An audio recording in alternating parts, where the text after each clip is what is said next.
थोडा वेळ घेतलास तरी चालेल.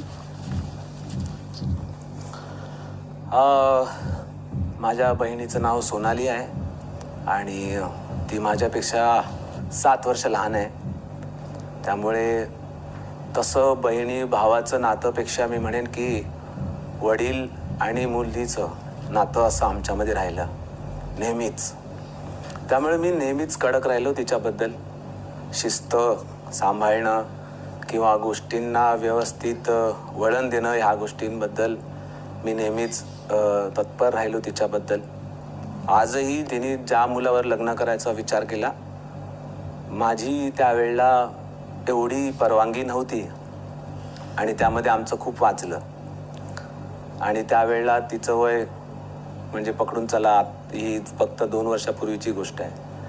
ज्या वेळेला आपली बहीण माहिती असेल की ती व्यवस्थित राहील की नाही राहील, तिच्यासाठी सगळ्या गोष्टी चांगल्या होतील की नाही होतील, पण ते तुम्ही मांडू शकत नाही तिच्यासमोर, कारण ती प्रेमात आहे. त्यावेळेला तुमच्या मनावरती केवढं दडपण येतं हे एका भावाला कळू शकतं. आणि आजही ज्याही वेळेला ती आपल्या डिसिजनबरोबर उभी राहते त्यावेळेला आम्ही नेहमी तिच्याबरोबर उभी राहतो. पण हे सांगत असताना मला आजही आठवतं की तिने मला म्हटलेलं की हा माझा डिसिजन आहे आणि मी ह्या डिसिजनबरोबर खंबीर राहणार.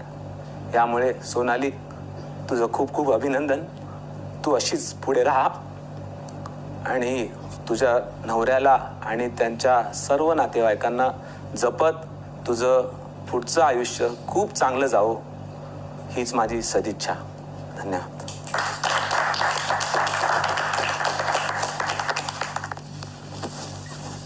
मला बी 5 बहिणी, आता मला बी वाईट वाटतंय, पण काय करणार, त्यांच्या घरी ते गेल्यात. माझ्या बहिणींची नाव आहेत निमी, सीता, गीता, वैशाली आणि सविता. ते बाला माझं नाव म्हणजे लाडाने मला बाला म्हणतात. तो मोठा झाला हीच लय आमच्यासाठी लय.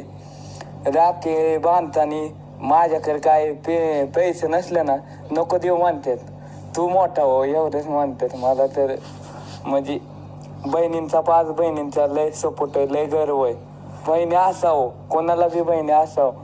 मोठी बहीण तर आपली आईच असते, मग बहिणींचं नातं लय गोष्ट असतं. मला तर काय सांगू आता.